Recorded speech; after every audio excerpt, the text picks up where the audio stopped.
The room went so quiet I could hear the ice melting in somebody's bourbon glass. "Young lady, are you aware he's married?" My father's voice wasn't loud. That was the frightening part. General Arthur Bennett had spent 40 years commanding men in war zones, briefing presidents, and standing in rooms where a whisper carried more weight than shouting ever could. Across my living room, the young blonde woman sitting beside my husband turned scarlet. Ethan said they were basically separated. "That's interesting," my father replied calmly. My husband went pale. "Sir, I can explain." I stood near the fireplace, gripping the edge of the mantel so hard my wedding ring cut into my skin. Just 20 minutes earlier, I'd been upstairs changing into pearl earrings for what Ethan told me was a small dinner gathering with potential business clients. Then I walked downstairs and found another woman sitting at my dining table drinking wine from my crystal glasses. Not just sitting there comfortably, smiling, like she belonged there. And my husband of 32 years, had the nerve to introduce her as someone important to his future. At 60 years old, I thought I understood humiliation. Marriage teaches you compromises, aging teaches you disappointments. But nothing prepares you for standing in your own home while the man you built a life with parades another woman through your front door like you're already invisible. Especially after everything you sacrificed for him. Especially after all the years you stayed quiet so he could feel important. I should probably tell you that my husband Ethan had no idea who my father really was. That sounds impossible, doesn't it? But it's true. When Ethan met me in 1993, I was teaching history at a small private school outside Alexandria, Virginia. My father had already retired from the Air Force by then. My parents lived quietly on a horse farm in Middleburg. No security detail, no flashy wealth, no newspaper interviews. My father hated attention. He always said real accomplishment didn't need an audience. So Ethan assumed my parents were simply reserved older Virginians with military manners and modest money. I never corrected him. Not because I was ashamed, quite the opposite. I loved that my parents valued simplicity. My mother still clipped grocery coupons despite having more money than most people in our county. My father drove an old Ford pickup and spent Saturday mornings repairing fences himself. That was the world I grew up in. Quiet dignity. Service before appearance. Character before status. Unfortunately, Ethan slowly became a different man. When we were younger, he was warm and ambitious in a charming way. He sold commercial real estate around Northern Virginia and dreamed of building something meaningful. I admired that about him. Back then, he laughed easily. He loved old jazz records and Sunday drives through the Shenandoah Valley. But success changed him little by little. Or maybe it simply revealed who he already was. As the years passed, Ethan became obsessed with appearances. Bigger houses, better clubs, more influential friends.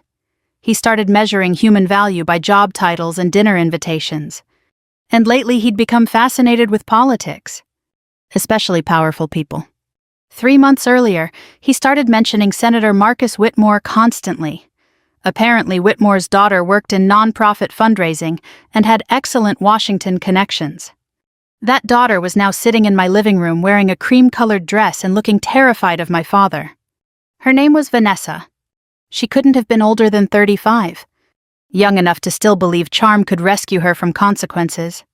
Ethan wiped nervous sweat from his forehead. "General Bennett, I never intended for this to become disrespectful." My mother finally spoke from beside the doorway. "Bringing your mistress into your wife's home usually qualifies as disrespectful." Her tone was elegant and composed, which somehow made it worse. My mother, Eleanor Bennett, had mastered the art of polite devastation decades ago. Vanessa stood abruptly clutching her purse. "I think I should leave." "Yes," my mother said immediately. "I believe you should." Vanessa looked at Ethan, probably expecting him to defend her. He didn't. Cowardice ages a man quickly. In those few minutes, Ethan suddenly looked older than his 64 years. His shoulders slumped. His confidence vanished. The polished businessman who spent years lecturing waiters and bragging at country club dinners looked like a frightened teenager caught stealing. Vanessa hurried toward the front door. Before leaving, she glanced at me with genuine embarrassment. Oddly enough, I didn't hate her. Not really. Because standing there looking at Ethan, I realized something painful. This wasn't about Vanessa. There would always have been another Vanessa eventually. Another younger woman to impress. Another audience for his ego.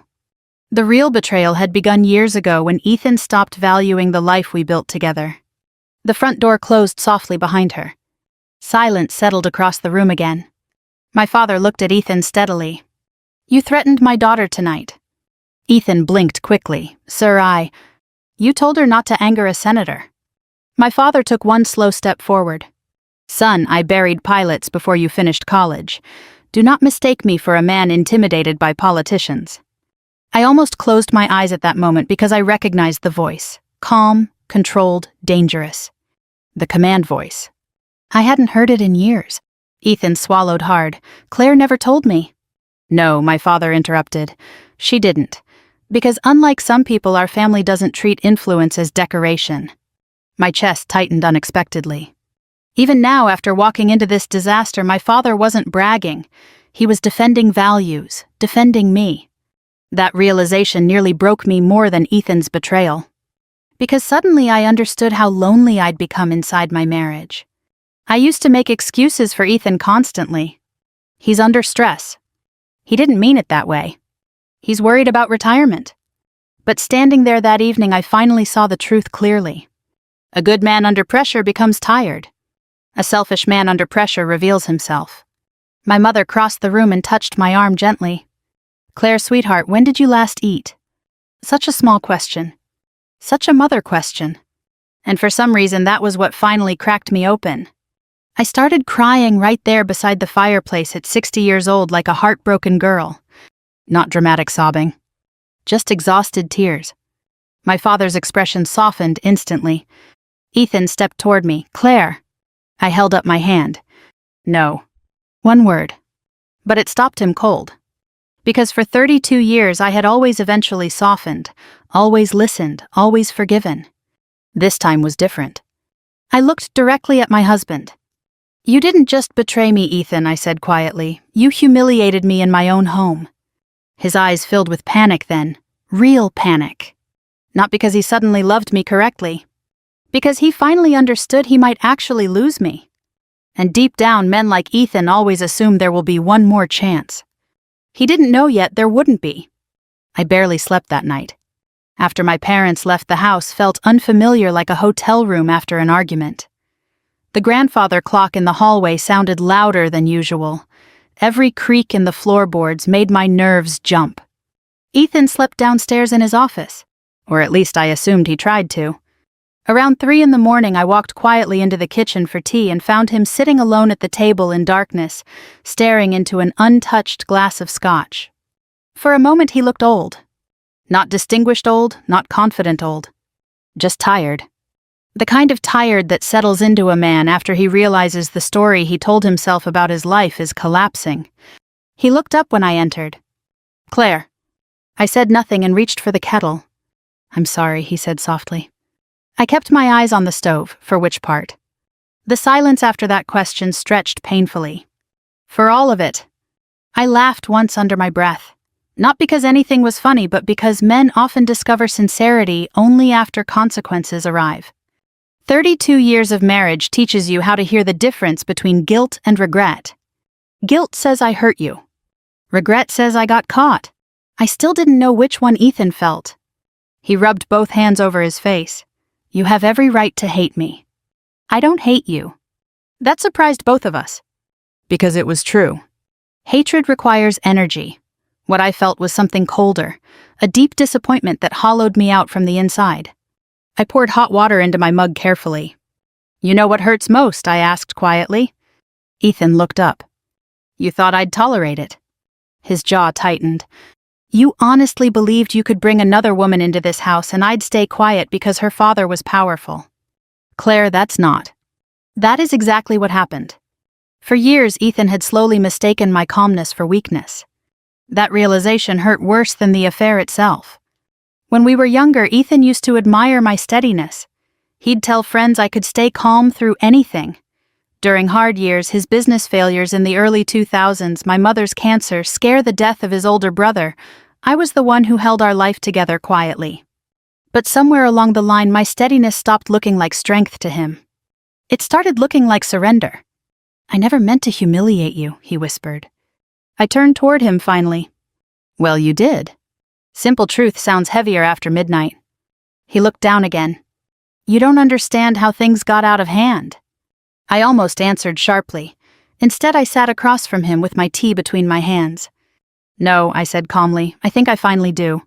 Outside the kitchen window, rain tapped softly against the glass. Northern Virginia rain in late October always carried a certain loneliness with it. Ethan stared toward the dark backyard. I felt invisible. There it was. Not love. Not passion.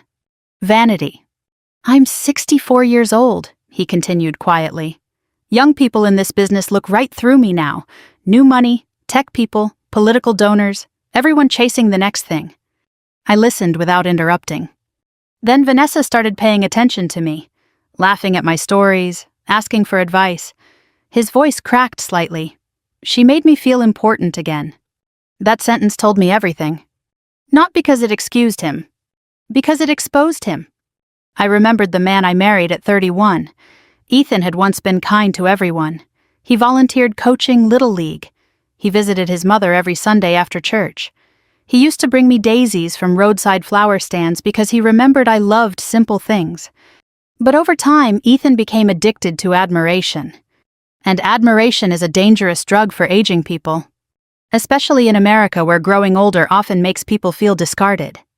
I softened slightly despite myself. Not enough to forgive him, but enough to understand him. And understanding someone after they hurt you can feel almost cruel. "You should have talked to me," I said quietly. "I know. But instead you chose humiliation." His eyes filled with shame.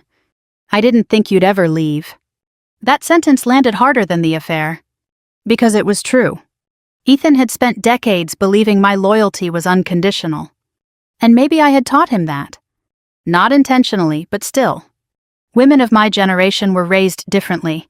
We were taught marriage required endurance, patience, sacrifice, quietness. Especially military daughters like me. My mother endured long deployments without complaint. She moved across countries repeatedly. She raised children alone during dangerous years while my father served overseas. Strength in our world looked quiet. Maybe too quiet sometimes. "I need some space," I finally said. Ethan nodded immediately, of course. "I mean real space." His face tightened. "You're leaving." "No, you are." He stared at me like the idea had genuinely never occurred to him. This was my house too, my kitchen, my life. And for the first time in decades, I felt the weight of my own dignity returning slowly to my spine. The next morning, Ethan packed 2 suitcases. Watching your husband fold sweaters into luggage after 32 years together feels surreal. Ordinary objects suddenly become evidence of failure. He paused at the bedroom doorway before leaving. "Claire, did you really never tell me about your family because you didn't care about status?" I looked up from the bed where I sat holding one of our old wedding albums. "Yes." His eyes searched mine. "I don't understand that." "I know." That was the tragedy of it. My father used to say character reveals itself most clearly through what people cannot understand. Ethan couldn't understand why power wasn't the center of our lives, which meant he never truly understood me either. After he left, the silence inside the house became enormous. I wandered room to room touching furniture, photographs, bookshelves. 32 years of marriage lived inside those walls. Family vacations. Christmas mornings. Dinner parties. Arguments. Recoveries. Promises. I stopped in front of our wedding portrait hanging in the hallway. We looked so young. So certain. For a brief moment, grief hit me so hard I had to sit down. Not grief for the man standing in my living room yesterday. Grief for the man I thought he used to be. Around noon, my mother arrived carrying homemade soup because of course she did. Mothers from her generation always brought food to heartbreak. She found me sitting at the dining table still wearing the same sweater from the night before. Without a word, she placed the soup on the stove and sat beside me. Then she took my hand. And I cried again. Quietly this time. "I feel foolish," I whispered. My mother squeezed my fingers gently. "Claire Bennett," she said softly, "there is nothing foolish about loving someone fully." That sentence stayed with me. Because older women carry enough shame already. Shame about aging, about staying too long, about trusting too much. But maybe love itself was never the shameful part. Maybe betrayal belonged entirely to the betrayer. That afternoon my father called. "I've arranged for an attorney to meet with you whenever you're ready." I closed my eyes briefly. Dad believed in preparation, always. "You already knew this might happen, didn't you?" A pause. Then he answered honestly. "I knew Ethan was becoming the kind of man who valued appearances too much. That hurt because deep down I'd known it too. I just kept hoping love would correct it. But love doesn't change character. It only reveals it over time." 3 days after Ethan moved out, I met with the divorce attorney my father recommended. Her office sat in an old red brick building near Georgetown, elegant without trying too hard. The kind of place with polished wood floors, framed law degrees, and a receptionist who spoke softly enough to make everyone else lower their voices too. Her name was Diane Mercer. Late 60s, silver bob haircut, pearl earrings. Competence radiated off her like heat. "I knew your father years ago," she said as she poured coffee into thin white china cups, back when Washington still had adults in the room. That made me smile for the first time in days. Diane opened a thick folder in front of her. "Before we discuss strategy," she said carefully, "I need to ask you something important." I nodded. "Do you want revenge or do you want peace?" The question startled me. Because up until then I thought they were the same thing. I looked out the window toward the gray Potomac River below. "I don't know yet." Diane gave a slow understanding nod. "That's honest. Honest is good." Then she slid several financial documents across the desk toward me. I stared at them in confusion. "These are Ethan's business accounts," she explained, "and these are yours." Mine were significantly larger. I blinked several times.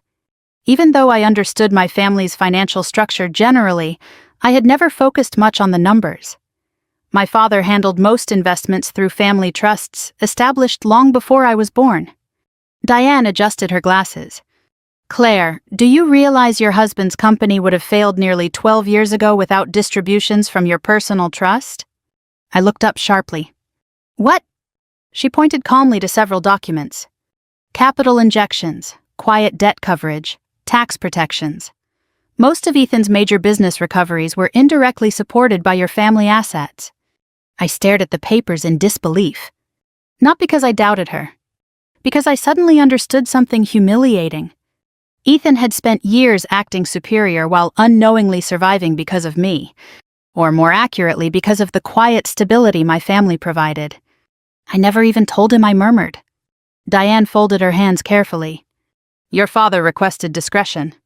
That sounded exactly like him. No performance. No reminders. No making a man feel small. The Bennetts believed helping family quietly was part of responsibility. Unfortunately, some people mistake silent support for weakness. Diane studied me for a moment. "You still love him." It wasn't a question. And against all logic, tears burned my eyes again. Yes. That was the terrible part. Love doesn't disappear simply because trust does. People my age understand that better than younger generations sometimes do. After 32 years, a marriage becomes stitched into your nervous system. You don't just lose a spouse. You lose routines, shared language, history. You lose the witness to your life. Diane handed me a tissue gently. "You can love someone and still leave them." I nodded slowly. That afternoon I drove aimlessly through Northern Virginia for nearly 2 hours, past old churches, shopping centers, quiet suburban neighborhoods where Halloween decorations already sat on porches. Ordinary American life continued around me as if my world hadn't cracked open. I finally parked outside a small diner near Fairfax where Ethan and I used to eat breakfast after church on Sundays years ago. The waitress recognized me immediately. "Haven't seen you two in forever." The sentence hit harder than she intended. I forced a smile and ordered coffee. Sitting there alone in the booth, I found myself remembering the early years of our marriage before ambition hardened Ethan into someone restless and dissatisfied. Back then, we didn't have much money. Our first apartment had thin walls and unreliable heat. Ethan drove a used Buick with a door that only opened from the outside. We spent summers drinking cheap wine on the balcony while listening to baseball games on the radio. And we were happy. Or at least I thought we were. I remembered helping Ethan practice presentations late at night when he first entered commercial real estate. I edited proposals, balanced budgets, encouraged him after failed deals. When his first company nearly collapsed in 2008, he sat at our kitchen table crying quietly because he thought he'd failed me. I held his hand and said, "We'll survive." And we did. Because my father quietly arranged financial protections without Ethan ever knowing. Not to deceive him. To preserve his pride. I stared down into my coffee. The saddest part wasn't that Ethan never appreciated my family's help. The saddest part was that he never valued the woman standing beside him enough to notice her strength. That evening, my parents invited me to their farm for dinner. The Bennett farm sat outside Middleburg, surrounded by rolling fields, white fences, and old maple trees just beginning to turn gold with autumn. My father bought the property after retirement because he said, after decades of war rooms and military bases, he wanted silence. Real silence. Not Washington silence. As I pulled into the driveway, my father stood near the barn repairing a fence post himself, despite being 72 years old. Some men retire into golf memberships. My father retired into work boots. He waved as I approached. "How'd the meeting go?" "Expensive," I answered dryly. That earned a laugh. We walked slowly together toward the house. "You know," Dad said after a moment, "when I first met Ethan, I liked him." "I know. He loved you sincerely once." The ache in my chest returned immediately. "I think so too." Dad stopped walking. "Claire, people aren't only one thing. A man can love his wife and still become selfish." I looked at him carefully. "Is that supposed to make me feel better?" "No," he gave a tired smile, "just accurate." That was another thing about my father. Military command had stripped him of simplistic thinking decades ago. Life wasn't divided neatly into heroes and villains. Weakness and loneliness could corrupt people slowly over time. Inside the farmhouse, my mother made pot roast and fresh biscuits. The house smelled like rosemary and butter and wood smoke. Safe smells. Healing smells. At dinner, they didn't pressure me about the divorce. They didn't criticize Ethan endlessly either. That surprised me. Finally, halfway through dessert, I asked the question sitting heavily inside me. "Why didn't you ever tell Ethan who you really were?" My mother smiled softly. "Because we wanted him to love you for yourself. And if a man values you less because he thinks your family is ordinary," my father added quietly, "then eventually he'll reveal something ugly about himself." I lowered my eyes. He did. Dad reached across the table and squeezed my hand once. "Yes," he said gently, "he did." Later that night, after my parents went to bed, I sat alone on the farmhouse porch, wrapped in one of my mother's quilts. The Virginia countryside stretched dark and peaceful around me. For the first time since the dinner party, I realized something surprising. I wasn't afraid anymore. Heartbroken, yes. Embarrassed sometimes. Angry occasionally. But not afraid. Because somewhere underneath all the grief, I had started remembering who I was before I spent decades shrinking myself to protect a man's ego. And that woman, I realized quietly, was still there. A week later, I found myself standing beside my father at Arlington National Cemetery. The wind carried that particular October chill unique to Virginia, sharp enough to make you pull your coat tighter, gentle enough to remind you winter hadn't fully arrived yet. Rows of white headstones stretched across the hills in perfect order. Every time I came there, the silence humbled me. Not empty silence. Earned silence. My father walked slowly beside me with his hands folded behind his back. Even retired for nearly 15 years, he still moved like a military officer, measured, alert, disciplined. We stopped near the gravesite of one of his closest friends, a pilot he'd served with decades earlier. Dad crouched carefully despite his stiff knees and brushed a few fallen leaves from the headstone. "He never got to grow old," he said quietly. That sentence settled heavily between us. At 60, I'd started noticing how often conversations among older Americans turned toward time, retirement, illness, grandchildren, loss. We spend so much of youth imagining life ahead that eventually it shocks us to realize more years sit behind us than in front. Maybe that's why Ethan panicked. Not because he was evil. Because aging frightened him. Unfortunately, fear can make selfish people dangerous. "You still thinking about him?" my father asked gently as we continued walking. "Yes." "That's normal." I gave him a sideways glance. You're remarkably calm about all this. Dad smiled faintly. Claire, I spent 40 years watching human beings make mistakes under pressure.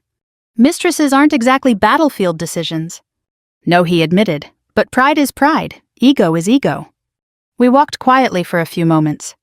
Then Dad stopped near a large oak tree overlooking the cemetery hills. You know what war teaches you eventually. I shook my head. Nobody is impressive forever. The breeze rustled through the branches above us. Titles disappear, he continued softly. Uniforms disappear, beauty disappears, strength fades. Character is what stays behind.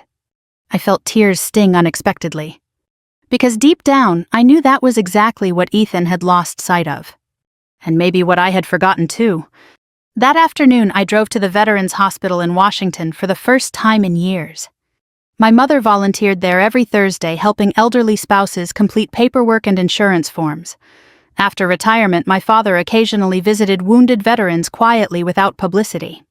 I used to help during holidays when life was less busy. Before my marriage became maintenance instead of partnership. The hospital smelled faintly of coffee disinfectant and old linoleum floors. Familiar somehow, honest. My mother greeted me warmly near the volunteer office. Oh good, she said immediately. Mrs. Talbot's hearing aid paperwork has become a nightmare. You're better at forms than I am. That made me laugh softly. And strangely, laughter felt unfamiliar now. Like using muscles I hadn't stretched in years. For the next few hours, I sat with elderly veterans and their families helping sort documents, insurance claims, transportation requests. Ordinary problems. Real problems. One man named Frank kept calling me young lady despite being only 15 years older than me. Another veteran showed me photographs of his grandchildren for 20 straight minutes while forgetting my name entirely. And somehow being around those people soothed something inside me. No performance. No social climbing. No pretending. Just human beings trying to carry life with dignity. Around 3 o'clock, a woman named Margaret sat beside me in the cafeteria. She looked to be in her 70s, sharp-eyed with short gray curls and a denim jacket covered in volunteer pins. You're Arthur Bennett's daughter, she said immediately. I nodded. He helped my husband years ago. Really? Margaret smiled warmly. My Harold came home from Vietnam carrying more ghosts than luggage. Your father got him into counseling before anybody else would admit veterans needed it. Emotion tightened unexpectedly in my throat. My father rarely talked about those years. Margaret stirred cream into her coffee slowly. Good men don't advertise kindness, she said. That's how you know it's real. I thought about Ethan instantly. About expensive dinners, loud networking events, constant conversations about influence and visibility. Somewhere along the line he'd confused attention with importance. Margaret tilted her head carefully. You look heartbroken. Older people stop pretending not to notice pain. I smiled sadly, that obvious. Honey, I'm 76, nothing subtle anymore. That made me laugh again. Then somehow I found myself telling her pieces of the story. Not every humiliating detail.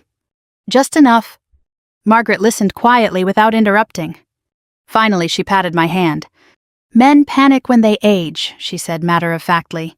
Some buy Corvettes, some chase younger women, some become grumpy old fools. And some grow wiser. I looked down at my coffee. I'm not sure Ethan will. Margaret shrugged gently. That's his tragedy, not yours. That sentence followed me home. 2 days later, Ethan called unexpectedly.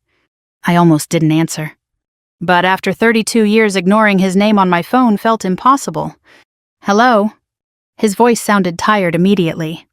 Claire, thank you for not destroying me publicly. I frowned slightly. I never wanted to destroy you. A long pause. I think that somehow makes this worse. I leaned back slowly in my chair. How's the apartment?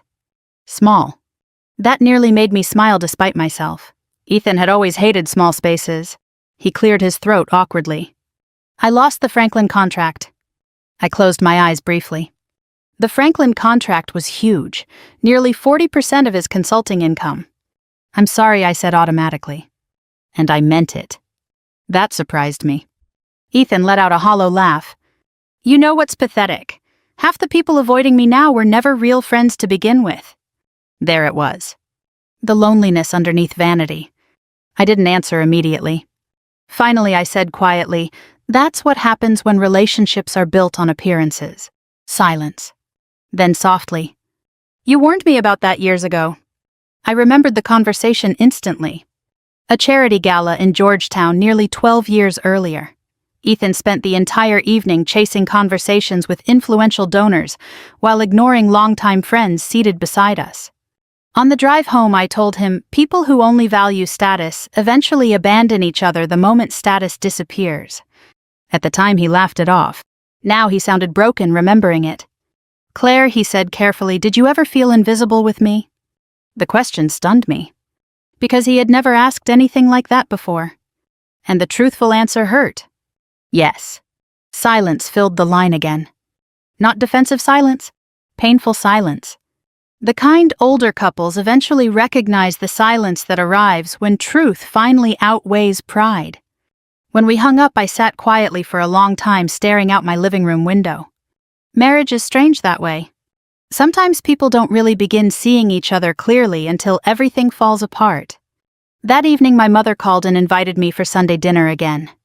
Before hanging up, she added gently, "Your father's making chili. Try to act impressed." I smiled to myself afterward. And for the first time in weeks, the future didn't feel entirely dark. Not healed. Not settled. But survivable. At our age, sometimes hope arrives quietly.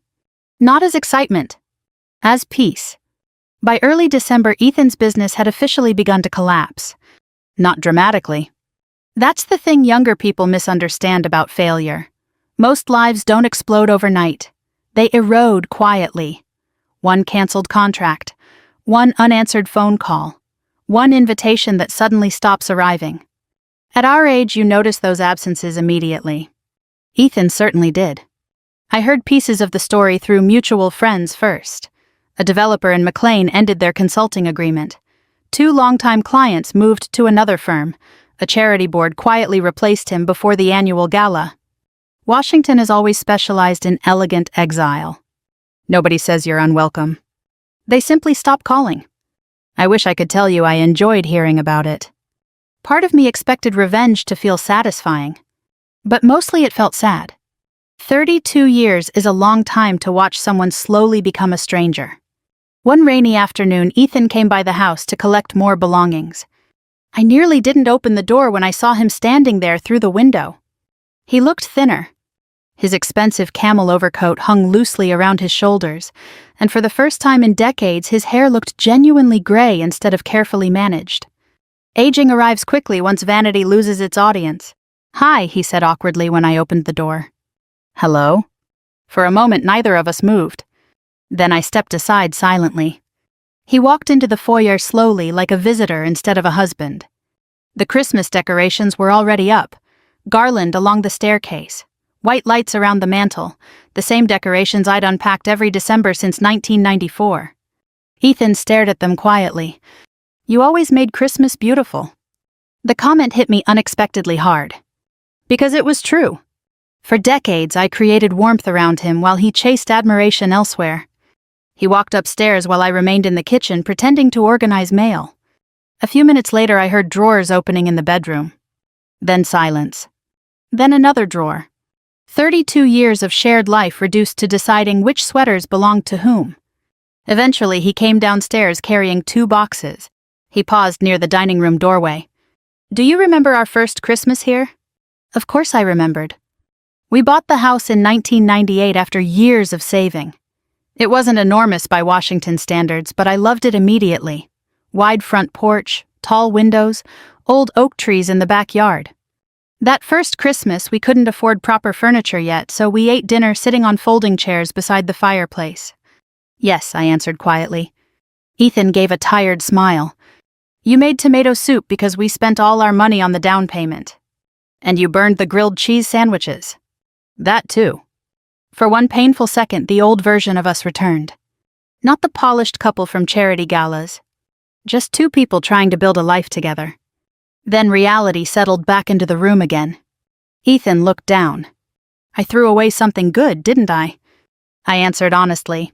"Yes." His eyes closed briefly. I keep thinking if I explain myself correctly, maybe this will make sense somehow. It won't. He nodded slowly like he already knew that. Then he looked at me carefully. Do you hate her? Vanessa. He nodded. I surprised myself by answering immediately. No. That seemed to genuinely confuse him. She knew you were married, he said quietly. Yes, but she didn't stand before me 32 years ago and promise loyalty. That landed hard. Ethan looked away toward the Christmas tree blinking softly in the corner. I don't think I understood what loyalty cost you. The sentence settled heavily between us. Because women of my generation understand loyalty differently than many younger people do. We stayed through layoffs, illness, aging parents, financial strain, exhaustion, quiet disappointments. We kept marriages alive through ordinary endurance. Not because we were weak, because we believed commitment mattered. And maybe sometimes we tolerated too much because of it.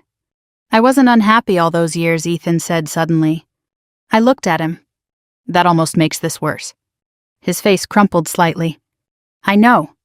Before leaving, he hesitated near the front door. The apartment feels empty. I folded my arms gently. That's what consequences feel like sometimes. He nodded once and walked out into the rain carrying his boxes. I watched from the doorway until his car disappeared down the street. Then I closed the door and stood there crying quietly where he couldn't see me. Not because I wanted him back. Because grief doesn't disappear simply because betrayal exists. A week later, I finalized preliminary divorce agreements with Diane Mercer. We sat together in her office reviewing financial settlements. You're being extremely generous, Diane observed carefully. I don't need to punish him financially.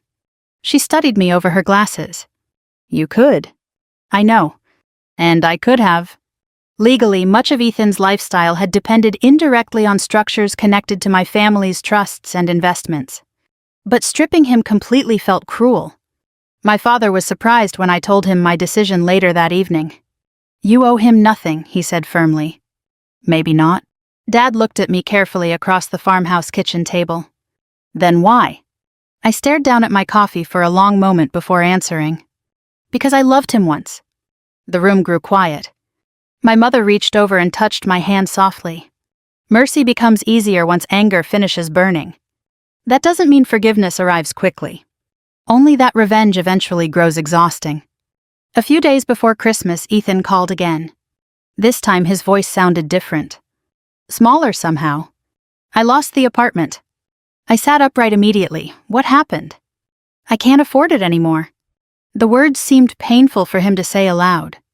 A man who spent years projecting success now admitting financial instability. I found a smaller place in Arlington, he added quickly. It's temporary. I leaned back slowly. Do you need help moving? The question slipped out before I could stop it.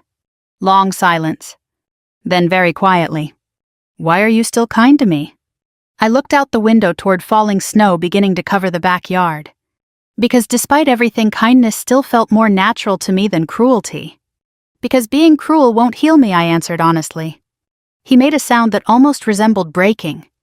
That Christmas Eve, I spent the evening at my parents' farmhouse. The house glowed warmly against the cold Virginia night. My mother baked pecan pie while old Nat King Cole records played softly in the background. My father fell asleep in his armchair halfway through a football game. Ordinary things. Comforting things. At one point, I stood alone by the window watching snow drift across the fields. And suddenly I realized something important. For months I'd been thinking of my life as something destroyed. But maybe it wasn't destroyed. Maybe it was simply changing shape. Painfully. Unexpectedly. But not hopelessly. At 60 years old, that realization felt strangely liberating. Because there's still life after heartbreak. Still purpose after disappointment. Still peace waiting somewhere beyond humiliation. You just have to survive long enough to reach it. By February, the sharpest part of winter had settled over Virginia. The trees outside my bedroom window stood bare and skeletal against pale morning skies, and the quiet after snowfall seemed to soften everything, even grief. I had moved into a smaller home by then. Not because I needed to financially. Because I wanted simplicity. After Ethan left, the old house began feeling too large for one person. Too full of echoes. Every hallway carried memories I wasn't ready to trip over daily. So I bought a modest historic cottage near Middleburg, only 15 minutes from my parents' farm. White shutters, stone walkway, small library room with built-in shelves I immediately loved. For the first time in years, the house belonged entirely to me. No entertaining schedules, no business dinners, no pretending. Just peace. Most mornings I drank coffee beside the kitchen window while watching birds gather near the feeder outside. It sounds small, but after decades of tension, I'd barely acknowledged quiet became a kind of medicine. On Tuesdays and Thursdays, I volunteered at the Veterans Center with my mother. That's where I met Daniel Harper. The first thing I noticed about Daniel was his voice. Calm voices matter when you get older. He spoke slowly, thoughtfully, without the exhausting performance so many people carry now. A retired Navy physician in his late 60s, Daniel volunteered twice a week helping elderly veterans navigate medical paperwork and transportation issues. The second thing I noticed was that he listened fully when people spoke. That quality has become rare. We met over a broken coffee machine in the volunteer lounge. "It only works if you threaten it first," he told me solemnly while smacking the side lightly. To my surprise, the machine sputtered back to life immediately. I laughed. Years of medical training. Navy medicine, he corrected. We learned improvisation. His smile was warm but unassuming. No flashy charm. No effort to impress. And after everything with Ethan, that steadiness felt unexpectedly comforting. Over the following weeks, Daniel and I developed an easy friendship. We ate lunch together sometimes in the hospital cafeteria, talking mostly about ordinary things. Books. Music. Adult children leaving home.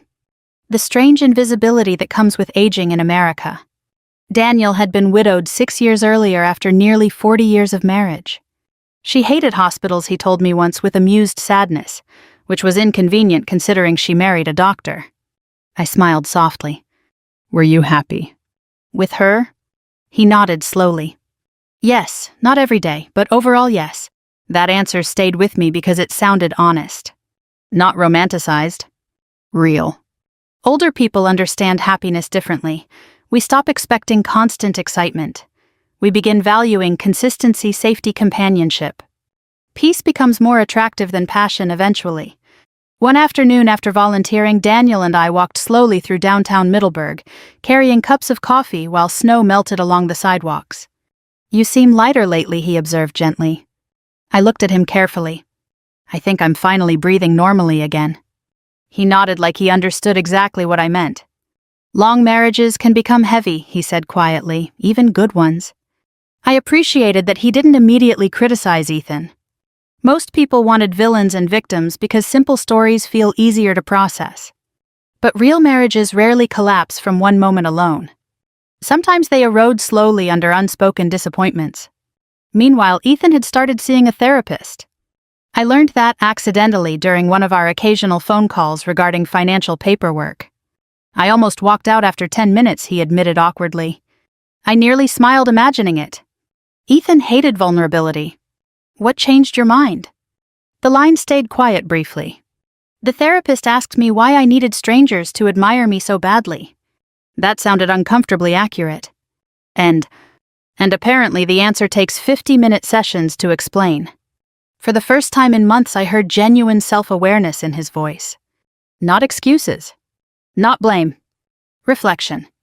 Healing often begins with humiliation, unfortunately. Especially for proud people. Around that same time, Ethan reconnected with his younger brother Michael after nearly 7 years of estrangement. The brothers stopped speaking over something ridiculous involving inheritance disagreements after Ethan's mother died. Pride destroys families in slow motion. One Sunday evening, Ethan called unexpectedly while I cooked soup in my small kitchen. I had dinner with Michael.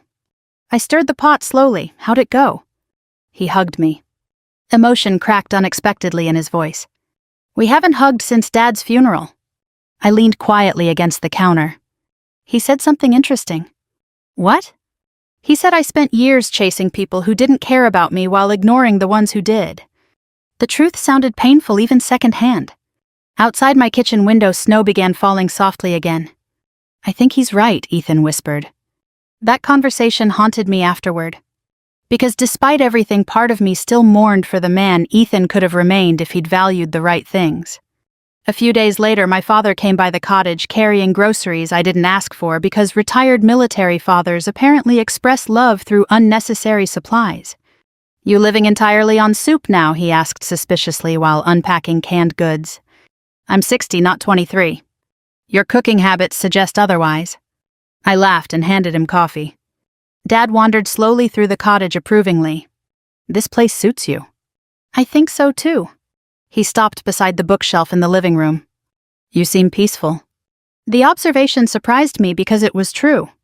Not fully healed, but steadier. "I spent years shrinking parts of myself without realizing it," I admitted quietly. Dad nodded once. "That happens in marriages sometimes." I kept protecting Ethan's ego. "And who protected yours?"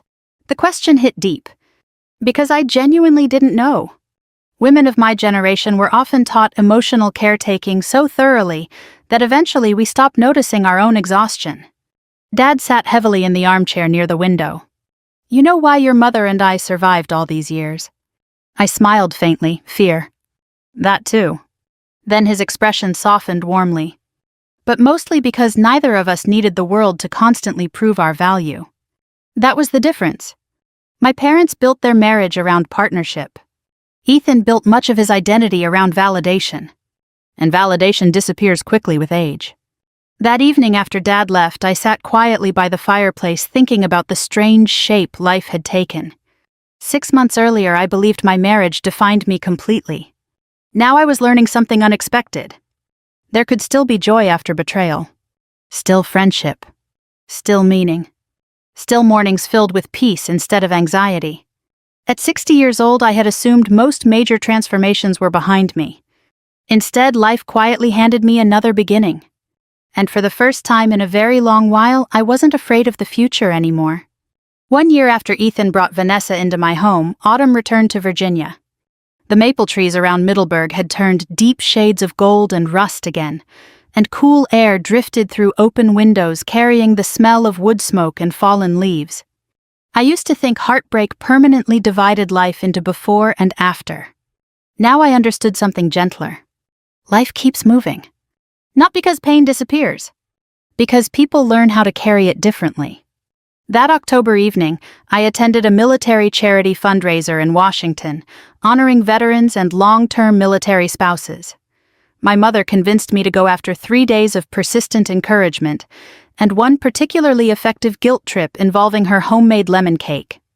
Daniel attended with me. Not as some dramatic late-life romance. Just quietly.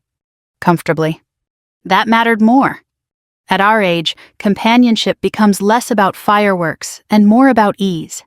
Daniel never tried to rescue me from my sadness or compete with my memories. He simply showed up consistently, which I had come to realize was one of the purest forms of love. The ballroom overlooked the Potomac River, glowing softly beneath crystal chandeliers and muted conversations. Retired officers, diplomats, widows, volunteers, and old military families filled the room. Familiar worlds. Steady worlds. Daniel handed me a glass of sparkling water. "You nervous?" "A little." "You'll survive." That sounds medically reassuring.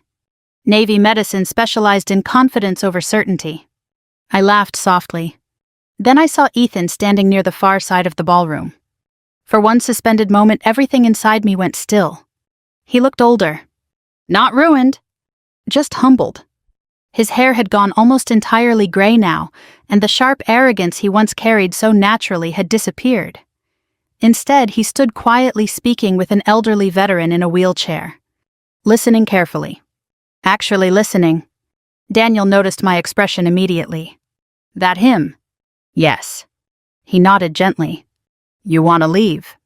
I considered it honestly. Then shook my head. "No." Because healing eventually means reclaiming spaces that once hurt you. Not avoiding them forever. About 20 minutes later, Ethan approached carefully. "Claire." "Hello, Ethan." His eyes shifted politely toward Daniel. "Good evening." Daniel extended his hand immediately. "Daniel Harper." "Ethan Collins." The men shook hands calmly. No hostility. No territorial tension. Just two older men understanding life had already humbled both of them in different ways. "I'll go rescue your mother from political conversations," Daniel told me quietly before stepping away. God, I appreciated that man. Ethan watched him go. "He seems kind." "He is." For a moment we stood together awkwardly beside the ballroom windows overlooking the river. Then Ethan exhaled slowly. "I almost didn't come tonight." "Why did you?" He looked down briefly. "I volunteer with a veterans housing program now. They invited me." I nodded softly. I heard. Over the past several months, Ethan had begun working with struggling veterans through a community outreach organization. At first, I assumed guilt drove him there. Maybe it did. But sometimes people begin changing for imperfect reasons and still become better. "I owe you an apology," he said quietly. I folded my hands together patiently. A real one this time. The honesty in that sentence immediately caught my attention. No excuses. No self-pity. Just accountability. Ethan swallowed hard. "What I did to you was cruel, not just selfish. Cruel." Emotion flickered across his face. I humiliated the person who loved me most because I was terrified of getting older and becoming irrelevant. I stayed silent. Not to punish him. To let him continue. I spent years needing strangers to admire me because somewhere along the line I stopped respecting myself. His voice lowered further. "And instead of facing that, honestly, I hurt you." There it was. The truth at last. Simple. Uncomfortable. Real. The ballroom noise softened around us as if distance suddenly separated us from everyone else. "I don't expect forgiveness," he added quickly. I looked at him carefully then. Really looked. And for the first time in years I saw no performance left in him. Just an aging man finally confronting himself honestly. Something inside me loosened quietly. Not romantic love? That chapter had ended. But bitterness. The heavy bitterness I'd carried for so long. "I forgive you," I said softly. His eyes filled immediately. Not dramatic tears. Just grief. Relief. Humility. "Thank you," he whispered. I surprised myself by smiling faintly. "Forgiveness isn't permission, Ethan." "I know. It's just freedom." He nodded slowly like someone memorizing the sentence. A few minutes later my father approached us. Even retired generals remain impossible to ignore in crowded rooms. Dad still carried authority naturally despite his age and stiffening knees. Ethan straightened immediately out of instinct. Dad studied him quietly for several seconds. Then he spoke. "A man is measured by what he does after failure." Simple words. But my father always preferred truth without decoration. Ethan nodded carefully. "I'm trying, sir." Dad's expression softened almost imperceptibly. "That matters." And just like that, the war between them quietly ended. Not through dramatic reconciliation. Through maturity. Through time. Through acceptance that flawed people can still choose dignity afterward. Later that evening, Daniel drove me home through dark Virginia roads lined with glowing porch lights and autumn trees. "You okay?" he asked gently. I looked out the passenger window for a moment before answering. Yes. And I meant it. For the first time since my marriage collapsed, the story no longer felt unfinished. A week later, my parents invited everyone to the farmhouse for Sunday dinner. Not Ethan. Just family. My mother made roast chicken while my father complained about football rankings with the seriousness of international diplomacy. Daniel helped me wash dishes afterward while jazz music played softly through the kitchen. At one point, I glanced through the window toward the porch. My parents sat side by side beneath wool blankets watching the sunset over the fields. Their hands rested together naturally after nearly 50 years of marriage. No performance. No audience. Just loyalty weathered into tenderness over time. And suddenly I understood something that had taken me 60 years to fully learn. Real strength isn't loud. It isn't political influence or money or social status. It's the quiet courage to remain decent in a world constantly tempting people toward selfishness. It's choosing loyalty when nobody applauds for it. It's surviving disappointment without becoming bitter.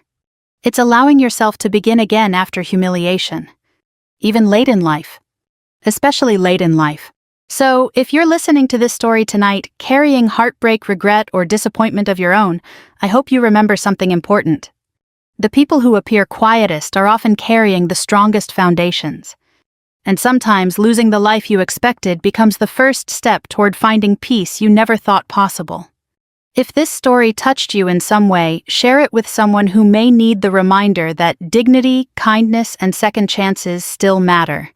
And if you'd like more stories about resilience, family, and finding hope later in life, I'd be honored for you to stay a while longer.